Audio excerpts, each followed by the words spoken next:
पाटील असं म्हणाले की आधी आपण 6 नोटीस पाठवल्या होत्या, त्यावर आपण उत्तर दिलं नाही. आज चौकशीमध्ये काय काय घडलं? असं आहे की राज्यामध्ये बदल्यांचा जो महाघोटाळा झाला, या महाघोटाळ्याची सगळी माहिती ही मी केंद्रीय गृहसचिवांपर्यंत पोचवली आणि त्यानंतर माननीय उच्च न्यायालयाने या महाघोटाळ्याची चौकशी ही CBIला सोपवली आणि त्यावर सर्वोच्च न्यायालयाने शिक्कामोर्तब केलं. याचाच अर्थ हा महाघोटाळा घडला आणि म्हणूनच CBI त्याची चौकशी करते. महाघोटाळा का घडला याची चौकशी हे सरकार याकरता करू शकत नाही, कारण महाघोटाळ्याचा रिपोर्ट 6 महिने या सरकारने दाबून ठेवला आणि मी जर तो बाहेर काढला नसता तर कोट्यवधी रुपयाचा महाघोटाळा हा त्या ठिकाणी दबून गेला असता. खरं म्हणजे मी कालही माझ्या पत्रकार परिषदेत सांगितलं की मला पोलिसांनी प्रश्नावली पाठवली होती. मी त्यांना पत्रही दिलं होतं की या प्रश्नावलीचं मी उत्तर देणार आहे. मात्र काल त्यांनी मला हजर राहण्याच्या संदर्भातली नोटीस पाठवली. माझ्या देखील हे लक्षात आलं की हजर राहण्यासंदर्भातली अचानक नोटीस येण्याचं कारण सभागृहामध्ये जे विषय मी मांडतोय, मग या सरकारच्या मंत्र्यांचं दाऊदसोबत कनेक्शन असेल किंवा हे सरकार विरोधी पक्षासोबत कसं षडयंत्र करताय या संदर्भातले विषय असतील आणि म्हणून अचानक अशा प्रकारची नोटीस उपस्थित राहण्याची मला देण्यात आली. मी त्या नोटीसच्या संदर्भात कालच घोषित केलं की हो मी जाणार आहे. मग सरकारतर्फे पोलिसांतर्फे मला विनंती करण्यात आली की आम्हीच आपल्याकडे चौकशी करता आणि माहिती घेण्याकरता आमचा स्टाफ पाठवतो. त्यानुसार ते आज आले. पण वळसे पाटील साहेब जे म्हणाले त्याच्यामध्ये सगळ्यात महत्त्वाचा फरक काय आहे, मला जो क्वेश्चनर पाठवला होता आणि आज जे प्रश्न विचारण्यात आलेले आहेत यामध्ये एक गुणात्मक अंतर आहे. आणि ते अंतर हे आहे की आजच्या सगळ्या प्रश्नांचा रोख जणू काही ऑफिशियल सिक्रेसी ॲक्टचं उल्लंघन मी केलं आहे अशा प्रकारचा रोख होता. म्हणजे हे सगळं घोटाळा बाहेर काढून ऑफिशियल सिक्रेसी ॲक्टचं तुम्ही उल्लंघन केलं असं तुम्हाला वाटत नाही का? हे अशा प्रकारे करणं योग्य होतं का? अशा प्रकारचे प्रश्न म्हणजे 160 मध्ये साक्षीदाराचा ज्या प्रकारे जबाब घेतात तसे प्रश्न नव्हते. तर जणू काही मला आरोपी सहआरोपी बनवता येईल का अशा प्रकारचे प्रश्न आज विचारण्यात आले. परंतु मी त्यांना स्पष्टपणे त्यांनी दिलेल्या सगळ्या प्रश्नांची उत्तरं दिली आणि अगदी स्पष्ट सांगितलं की ऑफिशियल सिक्रेसी ॲक्ट हा लागू होतो की नाही याच्यावर तर मी बोलणार नाही, पण माझ्यावर लागू व्हायचा असेल तर व्हिसल ब्लोअर्स प्रोटेक्शन ॲक्ट लागू झाला पाहिजे.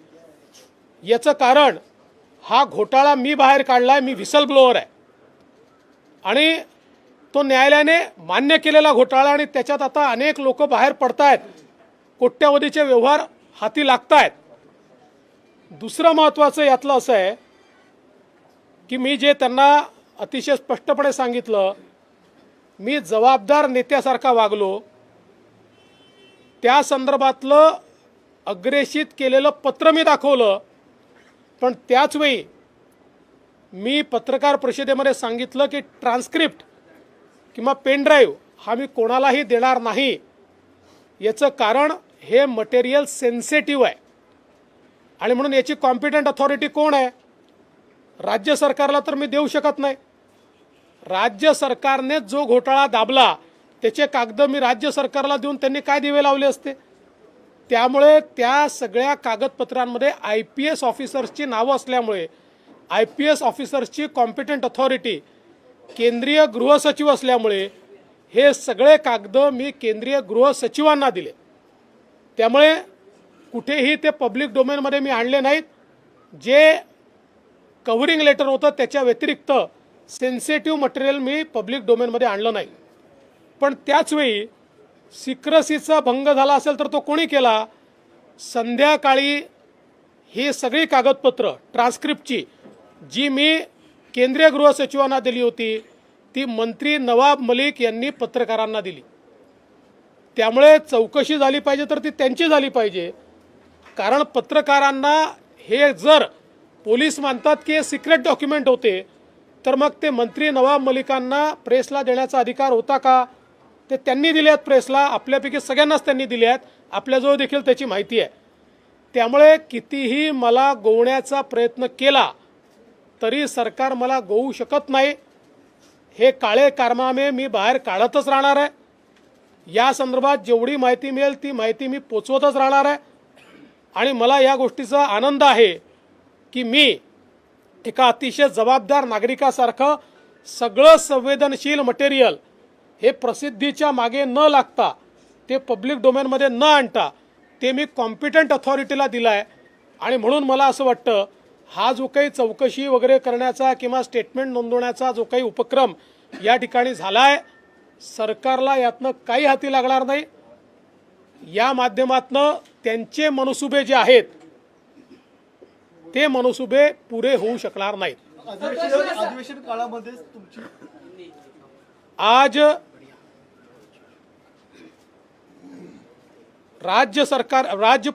मुंबई पुलिस की ओर से एक टीम मेरे पास आई थी. 23 मई 2021 को महाराष्ट्र में हुए तबादले घोटाले के कागजातों को मैंने केंद्रीय गृह सचिव को सौंपा था. एक प्रेस कॉन्फ्रेंस की थी, उसमें कवरिंग लेटर दिखाते हुए बताया था ये सारा सेंसिटिव मटेरियल मेरे पास है. महाराष्ट्र में करोड़ों रुपए का तबादला घोटाला हुआ है और इसके कागजात मैं केंद्रीय गृह सचिव जी को सौंप रहा हूं. उसी दिन मैंने उनको सौंपा था.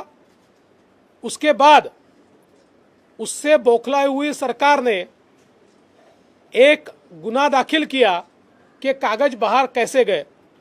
और उस सिलसिले में आज मेरे पास मेरा स्टेटमेंट रिकॉर्ड करने टीम आई थी. मैंने उस टीम को सारा जवाब दिया है. इससे पहले उन्होंने मुझे एक क्वेश्चनायर भेजा था, लेकिन आज जो टीम आई थी उसने उस क्वेश्चनायर की जगह, जो क्वेश्चनायर बिल्कुल एक साक्षी की तरह था, उसकी जगह एक ऐसे क्वेश्चनायर को लेकर वो आए थे कि जिसमें उनका मंसूबा मानो मैंने ही ऑफिशियल सीक्रेट एक्ट का उल्लंघन किया हो और मैं ही आरोपी हूँ, इस प्रकार के सवाल मुझसे पूछे गए. लेकिन मैंने सारे सवालों का जवाब दिया है और मैंने उनको साफ बताया है कि मैंने कागजात ये प्रेस को नहीं दिए हैं, मैंने प्रेस में अनाउंस करके कॉम्पिटेंट अथॉरिटी को दिए हैं. राज्य सरकार के पास 6 महीने तक घोटाले का रिपोर्ट था, उसको दबाकर राज्य सरकार बैठी थी. मैंने उस रिपोर्ट को बाहर निकाला, तो बाहर निकालने के बाद मैं उसको राज्य सरकार को तो सौंप नहीं सकता था क्योंकि वही घोटालेबाज थे. इसलिए और चूंकि उसमें IPS अधिकारियों के नाम थे और IPS अधिकारियों की कॉम्पिटेंट अथॉरिटी ये केंद्रीय गृह सचिव है, इसलिए मैंने सारी चीज़ें केंद्रीय गृह सचिव को सौंपी. और इसलिए इसमें ऑफिशियल सीक्रेट एक्ट का संबंध ही नहीं आता. उल्टा मैं तो विपक्ष का नेता हूं, मुझे तो प्रोटेक्शन है ही. बावजूद उससे एक सामान्य नागरिक के तौर पर भी विसल ब्लोअर्स प्रोटेक्शन एक्ट के तहत मैं विसल ब्लोअर हूं. मैंने विसल ब्लो की है इस घोटाले के ऊपर जिसमें करोड़ों रुपए तबादले के लिए लिए गए. और मैंने उनको ये भी कहा कि अगर सरकार को या पुलिस को ऐसा लगता है कि कोई सीक्रेट डॉक्यूमेंट बाहर गए हैं तो उन्होंने कार्रवाई मंत्री नवाब मलिक पर करनी चाहिए, क्योंकि ट्रांसक्रिप्ट्स जो मैंने केंद्रीय गृह सचिव को सौंपी थी उनको पत्रकारों को उसी दिन देने वाले मंत्री नवाब मलिक थे और उनके साथ एक और 2 मंत्री थे। इसलिए मैंने बहुत स्पष्ट शब्दों में सारी चीज़ों का जवाब दिया है। मुझे ये लगता है कि जिस प्रकार की बातें मैं लगातार सदन में उठा रहा हूं, जिस प्रकार से सरकार के मंत्री की दाऊद के गुर्गों के साथ हिस्सेदारी मैंने दिखाई, जिस प्रकार से सरकार के विपक्ष को केसेस में फंसाने के षड्यंत्र को मैंने ध्वस्त किया, इससे बौखलाई हुई सरकार ये मानती है कि इस प्रकार का नोटिस देकर मुझे दबाव में वो ला सकेगी। मैं तो जनता का काम कर रहा हूं, मैं तो भ्रष्टाचार को बाहर निकाल रहा हूं, मैं किसी भी दबाव में आने वाला नहीं हूं। मैं ये काम करता ही रहूंगा, ये काम जारी रहेगा। प्रश्नावली बदलण्यात आलेली आहे, ही प्रश्नावली बदलण्यात आली असे तुम्हाला वाटतं का? कारण का जेव्हा तुम्ही प्रश्न विधान परिषदेमध्ये विधानसभेमध्ये जे काही तुम्ही मांडलं त्यानंतर प्रश्नावली बदलली काही? माझ्याकडे त्यांनी पाठवलेली प्रश्नावली आहे आणि आज जी प्रश्नावली आली ती ऑफिशियली मला देण्यात आलेली आहे। या दोन्हीमध्ये भरपूर अंतर आहे आणि आता या प्रश्नावलीचा जो रुख आहे तो जणू काही मीच ऑफिशियल सिक्रेट ॲक्टचं उल्लंघन केलं आणि म्हणून मीच त्याचा आरोपी आहे, अशा प्रकारची प्रश्नावली आज होती। सर, राज्य गुप्त वार्ता विभागाचा जो अहवाल तुमच्याकडे आला, जो पेन ड्राईव्ह तुमच्याकडे आला, तो पेन ड्राईव्ह कुठून आला हे सांगितलं पाहिजे। त्याचं प्रिव्हिलेज विरोधी पक्षनेते म्हणून तुम्हाला नाही, ते फक्त राष्ट्रपती नाही असं गृहमंत्री दिलीप वळसे पाटील म्हणाले। ते गृहमंत्र्यांनी काही सांगितलं तरी माझे प्रिव्हिलेज काय ते मला माहिती आहे। तथापि मी कालच घोषित केलं होतं की मी प्रिव्हिलेज वापरणार नाही, त्यामुळे मी प्रिव्हिलेज न वापरता योग्य उत्तरं दिलेली आहेत। या सगळ्या संपूर्ण प्रकरणाची तुम्ही सांगता की केंद्रीय यंत्रणांकडे तुम्ही कागदपत्र सादर केली, आता प्रश्न परत उपस्थित राहतो की कारवाई मग कोण करणार? तुम्ही मागे केंद्रीय यंत्रणांना हायकोर्टानेच कारवाई करायला सांगितलंय, त्याप्रमाणे सीबीआय कारवाई करत आहे। अनेक लोकांची चौकशी चाललेली आहे, अनेक पोलीस अधिकारी रोज तिथे जात आहेत, त्यांचं बयान होत आहे, काही लोक माफीचे साक्षीदार देखील झालेले आहेत। त्याच्यामुळे त्यांनीही कुठे व्यवहार झाला हे देखील सांगितलेलं आहे। ही सगळी चौकशी सीबीआय चाललेली आहे। गृहमंत्री असं म्हणतात की मला वाटण्याचा विषय काय, हे महाराष्ट्रातल्या जनतेला दिसत आहे की राजकीय अभिनिवेशातनच कारवाई चाललेली आहे। गृहमंत्री अजित पवार असं म्हणतात की आम्ही देवेंद्र फडणवीसांची आरोपी म्हणून चौकशी करत नाहीये, तर त्यांच्याकडे नेमका हा डाटा कसा आला, त्यांचा सोर्स ऑफ इन्फॉर्मेशन कोण आहे, ही माहिती घेण्यासाठी आम्ही त्याचा जबाब घेतो। माझा त्यांना एवढंच आव्हान आहे की वेळ राहता जर तुम्हीच या कांडाची चौकशी केली असती, तुम्ही जर या घोटाळ्याची चौकशी केली असती, 6 महिने सरकार त्याच्यावर बसून होतं, कारण सरकार या ट्रान्सफर कांडमध्ये लिप्त होतं। आता ते बाहेर येत आहे, त्यामुळे त्याची चौकशी सोडून आमचे कांड बाहेर का आले याची चौकशी करणं, यावरच हे लक्षात येत आहे की आमचे कांड कोणी बाहेर काढू नये, आमचे घोटाळे कोणी बाहेर काढू नये, याकरता हा दबाव चाललेला आहे। नोटीस जी आहे ती आता हे कुणी देऊ नये, म्हणजे कुठल्याच पक्षाने किंवा या गोष्टी करू नये, जे आहे ते याच्यामध्ये मुद्दे भरकटत आहे आणि मूळ विषय बाजूला राहतोय। आणि मेन तुम्हाला नोटीस दिली त्यांना कल्पना सुद्धा नाही, म्हणजे राज्याचे डेप्युटी सीएमला अजित दादा काय म्हणाले मी ते ऐकलं नाही, पण एक गोष्ट निश्चित आहे की ज्याचा लोकशाहीवर विश्वास आहे अशा प्रत्येक व्यक्तीला मनातनं तरी हे नक्कीच वाटेल की अशा प्रकारची नोटीस देणं हे चुकीचं आहे। विधिमंडळ अधिवेशन सुरू असताना समाधान झालं आहे का की त्यांनी पुन्हा चौकशीसाठी तुम्हाला बोलू किंवा येऊ असं काही सांगितलेलं आहे? आज मला पुन्हा येईन असं त्यांनी सांगितलेलं नाही।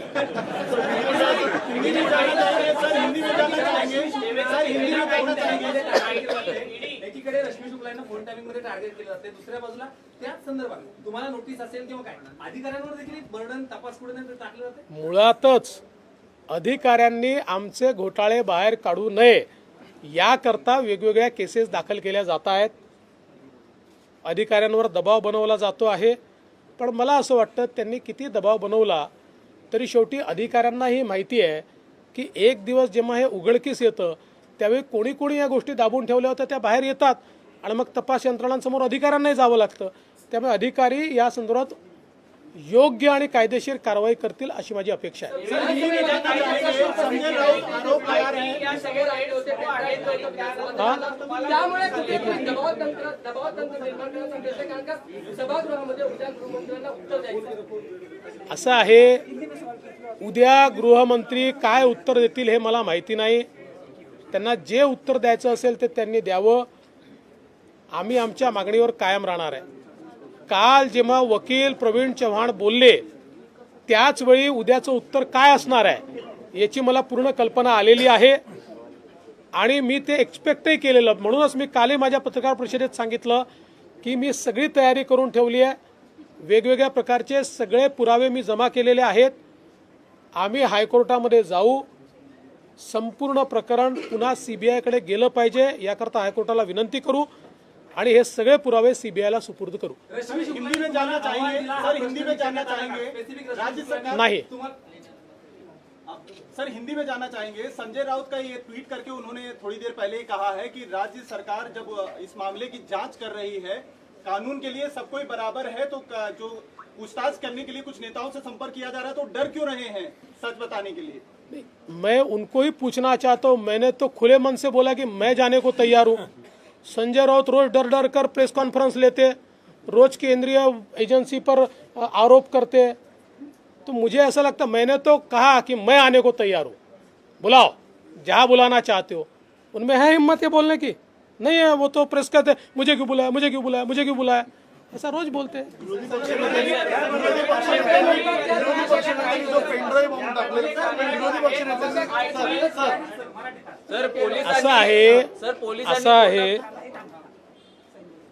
असं आहे की संजय राऊत जे म्हणाले त्यांना मी सांगू इच्छितो, मला नोटीस आल्यावर मी प्रेस कॉन्फरन्स घेऊन घोषित केलं की हो, प्रिव्हिलेज असलं तरी ते प्रिव्हिलेज न वापरता मी त्या ठिकाणी जाणार आहे. मला तर सरकारने विनंती केली की तुम्ही येऊ नका, पोलिसांनी विनंती केली की आम्ही पाठवतो, त्यामुळे आम्ही घाबरत नाही. पण माझा सवाल आहे, संजय राऊतांना जर अशा प्रकारची परिस्थिती आली ते का घाबरतात? ते का एजन्सीजवर आरोप करतात? ते का रोज प्रेस कॉन्फरन्स घेऊन सांगतात मला का बोलवता, मला का बोलवता, मला का बोलवता, असं ते का म्हणतात?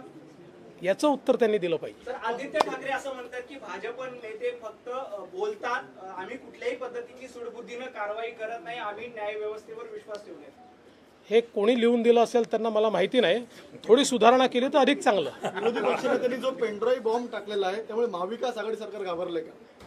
आता हे तर त्यांना माहिती आहे, पण तुम्ही पत्रकार आहात, तिथे काय आहे, कोणामध्ये घबराट आहे का, कोणामध्ये काय आहे हे तुम्हाला समजतं.